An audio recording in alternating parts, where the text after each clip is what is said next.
This story is titled, Stepsister Moved Into My Home, Got Pregnant, and Said She'll Be Taking Over My Room for Nursery. Hey everyone! Before we jump into today's video, I need your help. We've noticed the channel is losing some traction, and subscribing is one of the best ways you can support us. It's quick, free, and it helps us keep bringing you awesome content. Your support means the world. Let's keep this channel growing together. Thanks so much. Now let's start the video. Hey everyone, I never thought I'd be posting something like this, but here I am, venting on Reddit because I have no idea what to do anymore.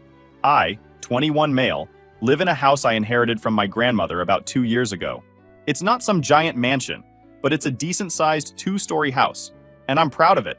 It was left to me specifically in her will because I took care of her toward the end, and she wanted me to have a stable place to live. To help with expenses, I rent out rooms to 3 friends of mine: Jack, 19M, Kim, 18F, and NE, 18F. I've known Jack and Kim since high school, and NE is someone Kim introduced me to who needed a room. They're good people, and living with them has been easy. We've had no drama, just a simple roommate dynamic. We all respect the house, split the chores, and hold little monthly meetings to make sure everyone's on the same page. And then there's Susan, 22F. Susan is my stepsister. Now let me preface this by saying, Susan and I have never been particularly close. My dad remarried when I was 14, and Susan was already 15 at the time. She's my stepmom's daughter from a previous relationship. She's always been a little entitled, but for the most part, we tolerated each other while we lived under the same roof. Then our parents moved overseas for my dad's job, and I thought I'd finally get some peace. I was wrong. 3 years ago, while my grandmother was still alive, Susan asked if she could move in for just a year to finish up her schooling. At the time, my grandmother was still healthy, and she liked the idea of having more family around. So she agreed. Susan moved in, and at first everything was fine. But then she dropped out of school. She claimed it was too stressful, but from what I saw, it was more about the fact that she met her now boyfriend Mike, 28M. Mike's one of those guys who thinks he knows everything about everything. He's loud, opinionated, and not exactly the most responsible person. I've overheard him say things like, "Why does a woman need to go to college? That's a waste of money." And let me tell you, Susan eats that crap up. My grandma didn't like Mike at all, and she made it clear Susan's arrangement was only temporary. But my grandma passed away not long after, and Susan stayed. At first, I let her because I didn't want to deal with drama. I was grieving, and it felt like too much to handle. Susan told me she'd pay rent and help out, so I figured it wouldn't be a big deal. It wasn't at first. Fast forward to 5 months ago. Susan sat us all down and announced that she's pregnant. I didn't know how to feel about it. I mean, it's her life, and I'm not going to judge her choices. But what I didn't realize at the time is that this baby was going to become my problem. At first, she told us she was planning to move in with Mike soon. She said they were looking at apartments together, and she wouldn't be here long term. Honestly, I thought that sounded great for her. She'd have her own place to raise the baby, and Mike could finally step up and be the responsible boyfriend she swears he is. But weeks turned into months, and there was no movement. Mike still has his dingy apartment, but apparently it's too small for a baby, and they can't afford anything bigger. Meanwhile, Susan started acting like my house was suddenly her house. At first, the changes were small. She started bringing home baby stuff, like a stroller, a crib, and piles of baby clothes, and just stacking it in her room. That's her space, so I didn't care. But then she started talking about baby-proofing the house, which made me nervous. I'll admit I didn't shut her down right away. I thought, okay, making the house safer isn't a big deal. We'd all talk about it at one of our monthly meetings and figure out a fair plan. But Susan wasn't waiting for that. She started redecorating. Out of nowhere, I came home one day to find these tacky floral curtains hanging in the living room and a couple of cheap turtle statues on the hallway shelf. I was annoyed, but calm. I took them down and quietly put everything back in Susan's room. I told her that while I appreciated her trying to make the house homey, the common areas weren't her space to change. Well, she lost it. She started yelling about how I was being controlling and unsupportive. She said the house felt stuffy and like an old lady's home. Yeah, it was my grandmother's house. I reminded her that she could decorate her own room however she wanted, but I wanted the shared spaces to stay as they were. And here's the kicker. She then asked if she could paint her room orange. I told her no. First of all, the house is mine, and I don't want the walls ruined. Second, I'm renting to other people, and I can't just let everyone paint their rooms however they want. Susan exploded. She blamed her outburst on hormones and stormed off, but things got icy after that. Over the next few weeks, Susan kept making little comments under her breath. She complained to Mike, who of course backed her up, and suddenly I became the bad guy for not letting her prepare for the baby properly. Mike even had the nerve to tell me I was being selfish because Susan's going to be a mother. I ignored it. I thought, okay, she's hormonal, stressed, and she'll calm down. But oh boy, I was so wrong. All right, here's where things started to spiral. After the whole redecorating drama, Susan and I weren't exactly on speaking terms. She was giving me the cold shoulder most of the time, but when she did talk, it was either complaining or passive-aggressive comments about how I don't care about family. I just ignored her and kept doing my thing, hoping she'd chill out eventually. One afternoon, Susan knocked on my door. Rare, because she usually just barged in when she wanted to talk. She asked if we could sit down and have a real conversation. I was skeptical, but I agreed. I thought maybe she was finally ready to talk like an adult. We sat at the kitchen table, and at first, Susan was calm. She started by saying she's really stressed about the baby coming and how she doesn't feel prepared. She mentioned how hard it's been to find an apartment with Mike and how the rent in our area is ridiculous. Honestly, I felt for her. I get that having a kid when you're unprepared is a nightmare. Then she hit me with, I've been thinking, and I have a solution that works for everyone. I should have known where this was going. Susan leaned forward like she was sharing a big secret and said, I want to move into your room. For context, my room is the master bedroom, and it's the biggest in the house. It has an attached office space that I use for my small online business. Basically, my livelihood. Susan explained that the office would be perfect as a nursery, and she and the baby really need the extra space. I stared at her for a second because I genuinely thought she was joking. She wasn't. I told her straight up, no. Susan blinked at me like I had just spoken a foreign language. What do you mean, no? You don't even need all that space. You're just one person. I told her I do need the space. I use the office to work, and I wasn't about to give up my room just because she decided to have a baby. It's not like I forced her into this situation. She looked at me like I was being unreasonable and said, but it makes sense. It's better for everyone. I asked her how exactly it was better for me, and she said, because you'll be helping your sister when she needs you most. At this point, I was done playing nice. I reminded her that she's renting one room. That's it. She doesn't get to dictate who lives where in my house. Her response? But Jack and Kim are younger than me, and they don't need their rooms. When one of them moves out, the baby can take their room. Why are you being so selfish? I had to take a second to process what I was hearing. Not only was she trying to take my room, but now she was making plans for other people's rooms too. The entitlement was off the charts. I told her Jack and Kim weren't going anywhere, and even if they did, she still wouldn't be getting their rooms because that's not how any of this works. Susan started crying at this point. Big, dramatic tears. I can't believe you're doing this to me. You know I don't have anywhere else to go. I reminded her that she and Mike were already looking for an apartment, and if Mike cared so much about her and the baby, he should be the one making sacrifices, not me. That's when she lost it. She started yelling, saying I was heartless and selfish for not helping my family in a time of need. She accused me of prioritizing strangers, Jack and Kim, over my own stepsister. I stayed calm and told her that I wasn't going to let her guilt me into doing something I didn't want to do. I told her this house was my home, and that if she didn't like the arrangement, she could find somewhere else to live. That's when she dropped her trump card, our parents. She got up, wiped her face, and said, fine, I'll talk to Dad and Mom. I'm sure they'll agree that you're being completely unreasonable. I didn't respond. I just let her storm off and slam the door to her room.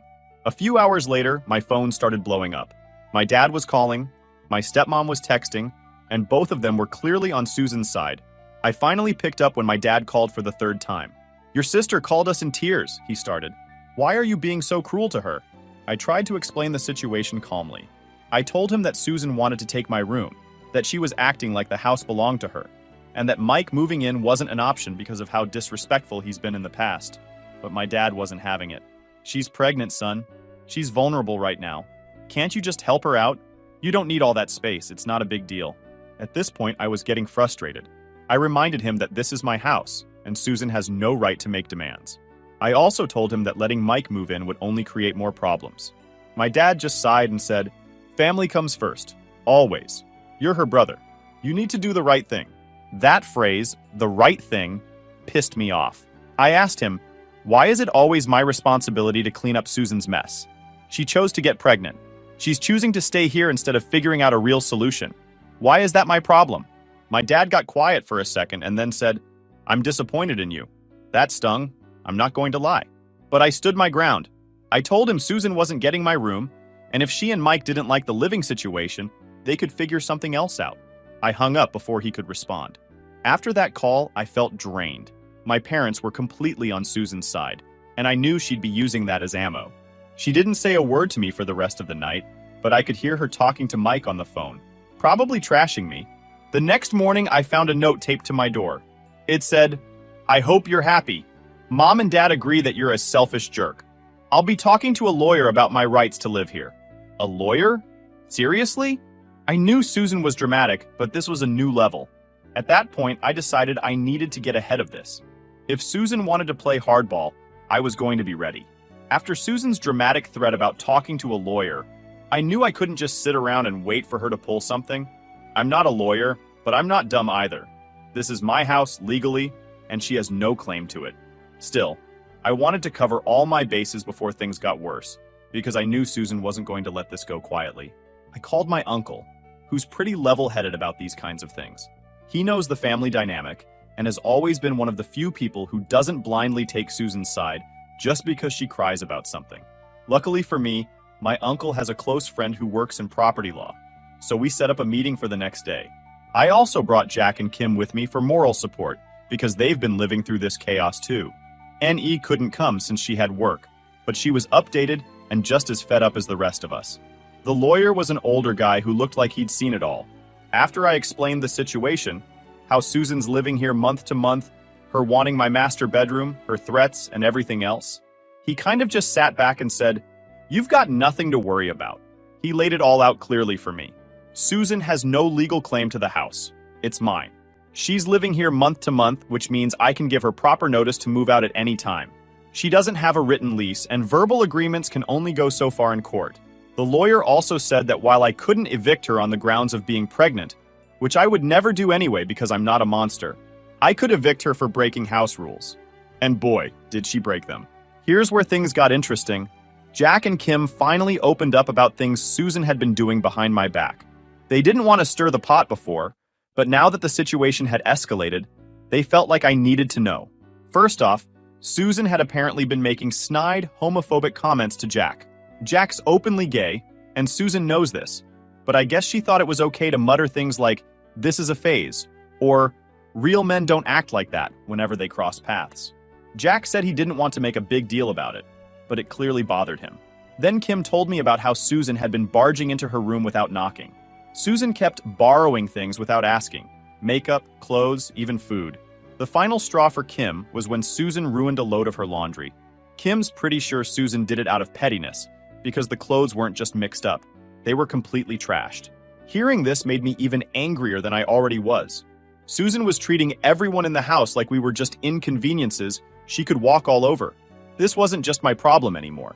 It was affecting my roommates, and I wasn't about to let it continue. After the lawyer reassured me that I had every legal right to give Susan notice, I asked what steps I needed to take. He said the key was to document everything. So when I got home that night, I sent Susan a formal notice by email and text. "Hi Susan, this is your official notice that I will not be renewing your month-to-month agreement. You have 30 days to make arrangements to leave the property. If you'd like to discuss this further, I'm available to talk tomorrow." I wasn't trying to be rude or antagonistic. I just wanted it to be clear and professional. Next, I called a locksmith.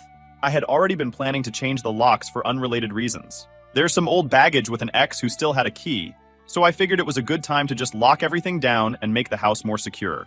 The locksmith came that same evening and replaced all the locks on the front door and bedroom doors. I also had a lock added to the living room door and garage, because I wasn't about to let Susan or Mike snoop around where they didn't belong.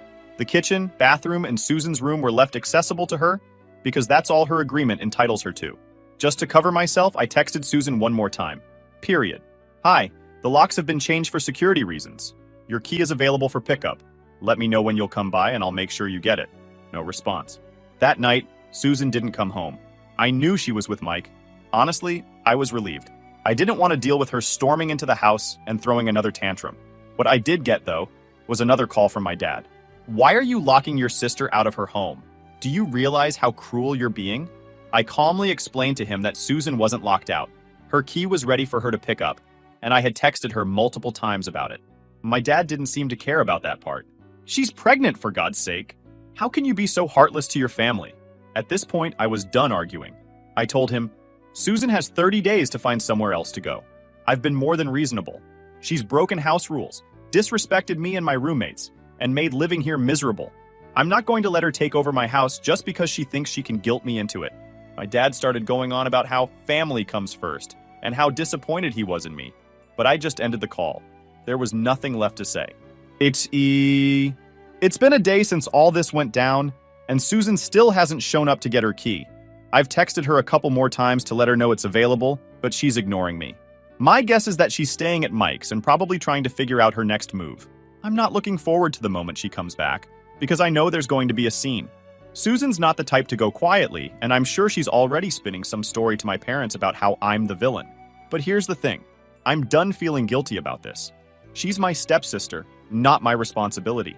She made her choices, and I'm not about to let her steamroll me, my roommates, and my life because of those choices. I'm prepared for whatever happens next. If she wants to drag this out, I've got the lawyer's advice to back me up. If she wants to keep our parents on her side, so be it. I know I'm doing the right thing for myself and my home. It took 3 days. 3 blissful, Susan-free days where the house was peaceful, and nobody had to tiptoe around her tantrums or deal with her passive-aggressive remarks. I knew it wouldn't last forever, though. Susan's not the type to let things go, and I could feel the impending storm hanging over the house like a dark cloud. On the evening of the 3rd day, I was in the living room with Jack and Kim watching TV when we heard Susan's car pull into the driveway. The 3 of us exchanged looks because we all knew exactly what was coming. The front door rattled, and then there was a loud, frustrated pounding. "Are you serious? You changed the locks? Let me in!" Susan's voice was loud enough to wake the entire neighborhood.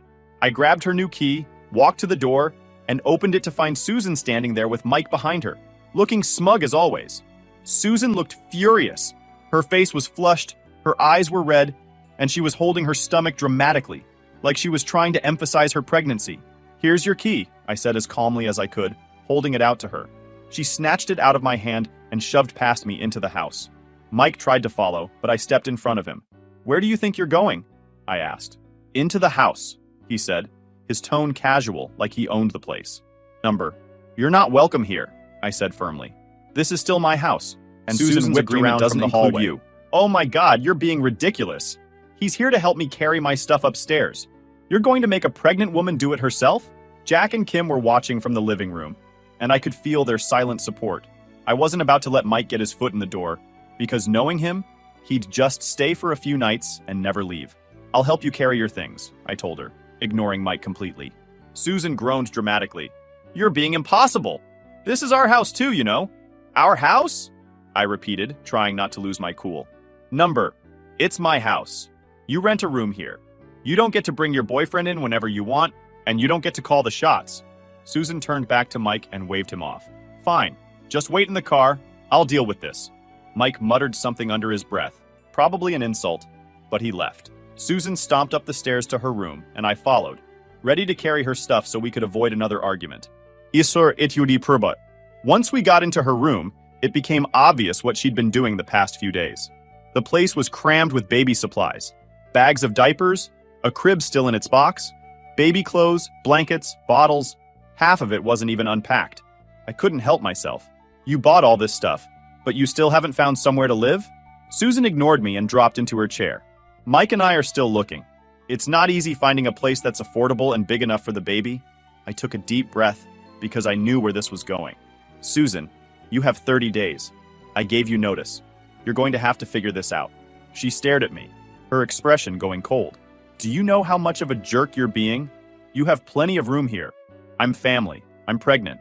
And instead of helping me, you're kicking me out onto the street."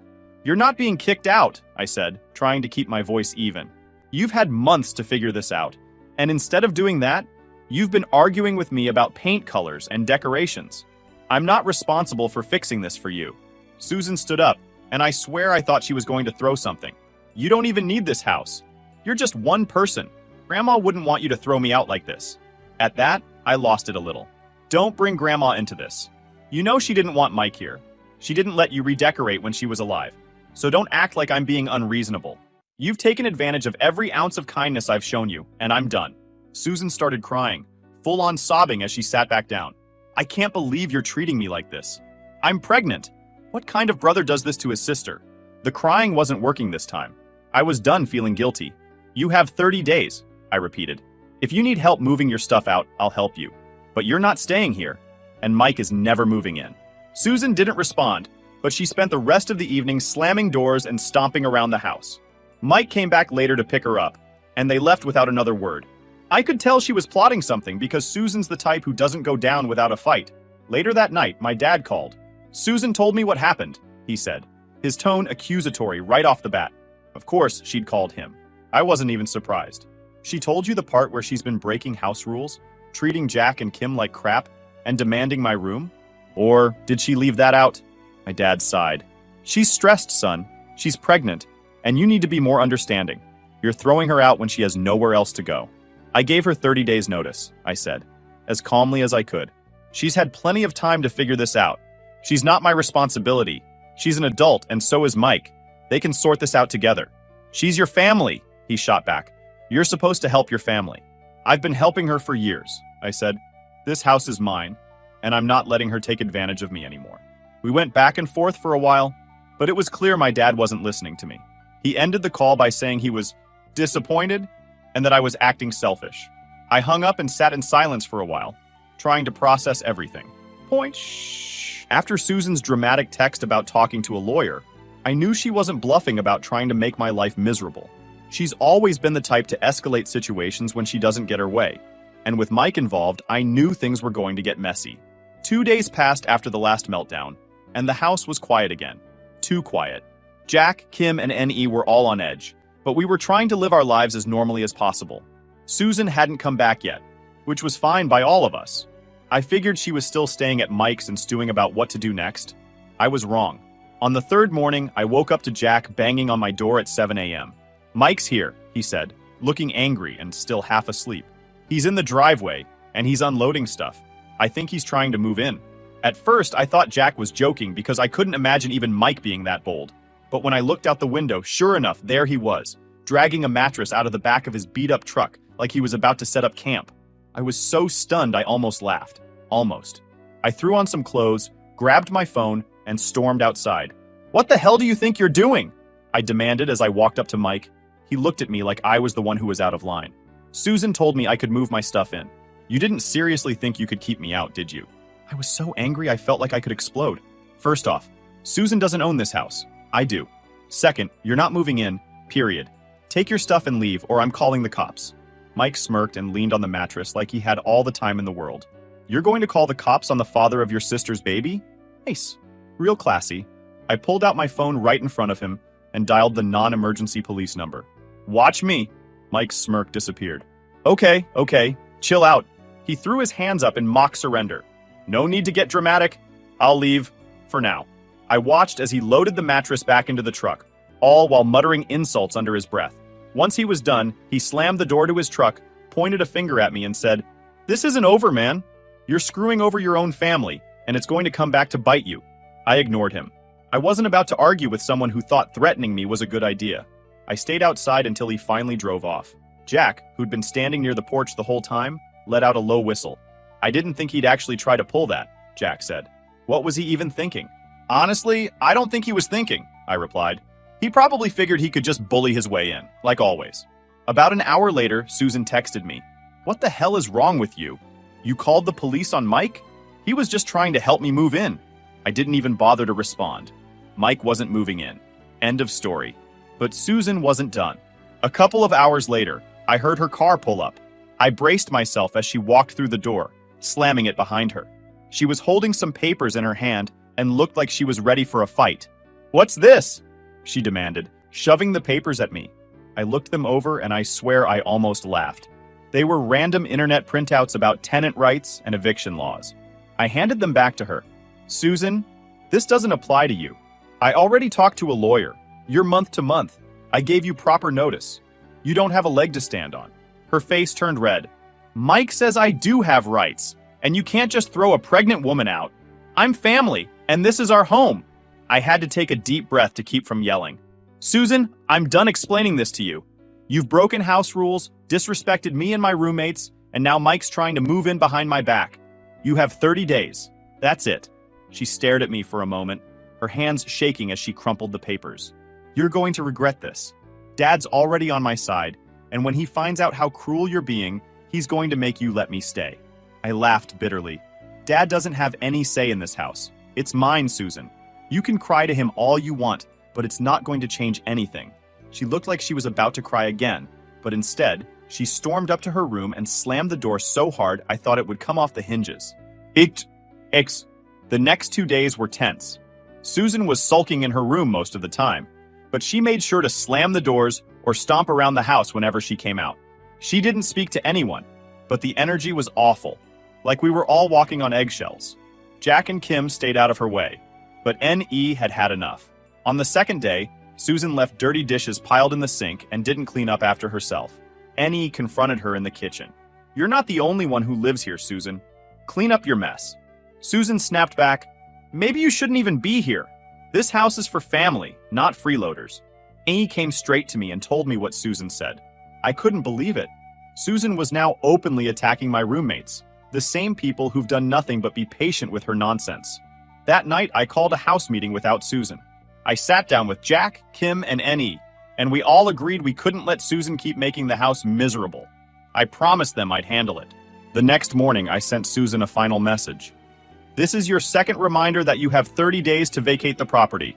I've been more than fair, but your behavior toward me and the other tenants has gone too far. If you continue to violate house rules or harass anyone, I'll involve my lawyer again. She didn't respond. But I know her. She's planning her next move. The tension in the house had become unbearable.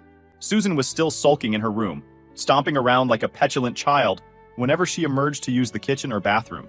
My other roommates, Jack, Kim, and N.E., had been tiptoeing around to avoid her wrath. Nobody wanted to set her off because we all knew what she was capable of. I was counting down the days until her 30-day notice ran out. In my mind, I kept reassuring myself that if we just rode out the clock, this nightmare would end. But Susan had other plans. It all came to a head on a Saturday afternoon. I was in the garage organizing some stuff for my small business when I heard shouting from inside the house. Jack ran out to get me. Dude, Susan's going nuts, he said, out of breath. She's throwing stuff around the living room and screaming at N.E. I dropped everything and ran inside. Sure enough, when I walked into the living room, Susan was in full meltdown mode. N.E. was standing near the wall with her arms crossed, looking both angry and stunned, while Susan was pacing around the room with tears streaming down her face. You people are so ungrateful, Susan screamed, her voice cracking. I'm pregnant. I'm carrying a child, and you're all treating me like garbage. Susan, what the hell is going on? I asked, trying to keep my voice steady. She turned on me, pointing a shaking finger in my face. This is all your fault. I told you I needed help, and you're just kicking me out like I'm nothing. You don't care about family. You don't care about me or my baby. Before I could respond, she picked up one of the throw pillows from the couch and hurled it across the room like it was a weapon. It hit the coffee table and knocked over N.E.'s water bottle, which spilled everywhere. N.E. finally snapped. You're insane, Susan. I've been patient, but this is it. You're treating us like garbage when we've done nothing to you. You're making this whole house miserable. Miserable, Susan shrieked, clutching her stomach like she was playing the ultimate victim. I'm the one who's been treated like dirt since I moved in. All I wanted was a little support, and you've all been against me since day one. I took a deep breath, trying to keep my cool as I approached her. Susan, this has to stop. You can't throw tantrums and destroy things in a house that isn't yours. I've been more than fair. You're making this harder than it has to be. Susan's eyes narrowed at me, and for a moment, I swear I saw something shift. It wasn't tears anymore. It was anger. You think you're so righteous, she said, her voice suddenly quiet and dangerous. You don't deserve this house. Grandma would have wanted me here. She would have wanted me to have a safe place for my baby. I couldn't help but let out a bitter laugh. Are you serious? Grandma didn't even let Mike in the house when she was alive. You're trying to rewrite history because it suits you. This is my house, Susan, not yours, not Mike's, and certainly not Grandma's anymore. You need to accept that. She stood there frozen for a moment, looking at me like I'd just slapped her. Then she did something I didn't expect. She stormed upstairs and slammed her bedroom door so hard that a picture fell off the wall. For the next hour, the house was silent. Jack and Kim helped Nee clean up the water Susan had spilled, and we all sat in the kitchen, just waiting. None of us knew what her next move was going to be, but we were all on edge. Then, Susan came back downstairs. This time, she was dragging a suitcase behind her. Mike was outside in his truck, honking the horn like a jerk. Susan didn't say a word to any of us as she walked past. Her face was blotchy from crying, but she looked furious, like she'd swallowed her pride but was still simmering underneath. When she reached the front door, she stopped and turned around to face me. "I hope you're happy," she said, her voice cold. "You've ruined everything. I'll make sure Dad and Mom know exactly how awful you are. You're going to regret this someday." "I'm sure I won't," I replied calmly. She glared at me for a moment, then stormed outside. Mike loaded her suitcase into the truck, and they drove off, tires squealing down the street. The house felt eerily quiet once she was gone, like we'd all just survived a hurricane. I stood in the living room for a minute, trying to process everything. Jack came up beside me and clapped me on the shoulder. "Well, that was dramatic," he said. "Understatement of the year," Annie muttered as she joined us. "I'm just glad she's finally gone. I can't believe she threw a full tantrum like that." "I knew she'd go out with a bang," Kim added, shaking her head. "But at least it's over." And it was.